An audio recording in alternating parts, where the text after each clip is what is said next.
बिस्मिल्लाहिर्रहमानिर्रहीम।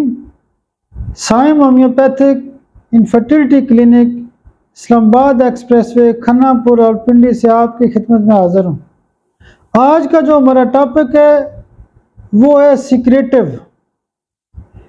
ये उन लोगों के ऊपर अप्लाई किया जाता है, ये नुक्ता उन लोगों के ऊपर अप्लाई किया जाता है, वो ऐसे लोग जो अपने आप को राजदार रखना चाहते हैं, अपने राज किसी को बताते नहीं हैं, वो लोग सीक्रेटिव होते हैं। वो बातों बातों में दोस्तों से पूछेंगे, जी आपकी अर्निंग कितनी है, आपके पास कौन सी गाड़ी है, आपका फलां मसला कैसा है, फलां मसला कैसा है।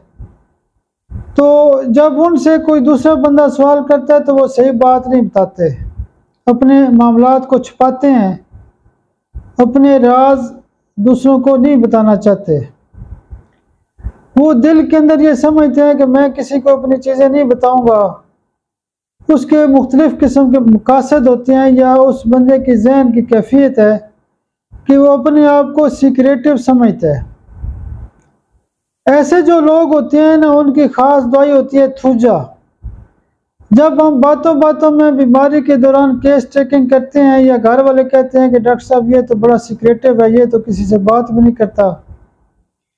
आपने देखा होगा कि बाद लोग जो होते हैं बड़े बड़े काम कर जाते हैं लेकिन पता ही नहीं चलता, यानी दोस्तों को भी अपने राज की बात नहीं बताते।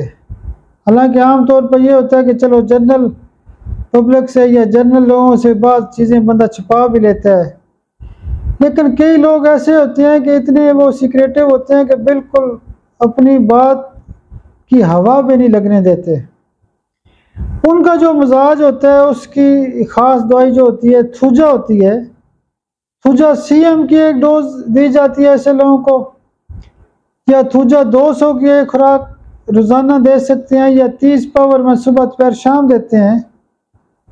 तो जब उनकी बीमारी के वजह से या उनकी सेहत के वजह से मुख्तलिफ मसाइल होते हैं, तो वो इस रूब्रिक की वजह से, इस नुक्ते की वजह से, इस टॉपिक को बेस करके उनके बड़े बड़े मसाइल हल किए जा सकते हैं। होम्योपैथी माइंड के ऊपर बहुत अच्छा असर करती है, काम करती है। मेरे लिए ख़ास दुआ भी किया करें। बहुत शुक्रिया, बहुत शुक्रिया, बहुत शुक्रिया।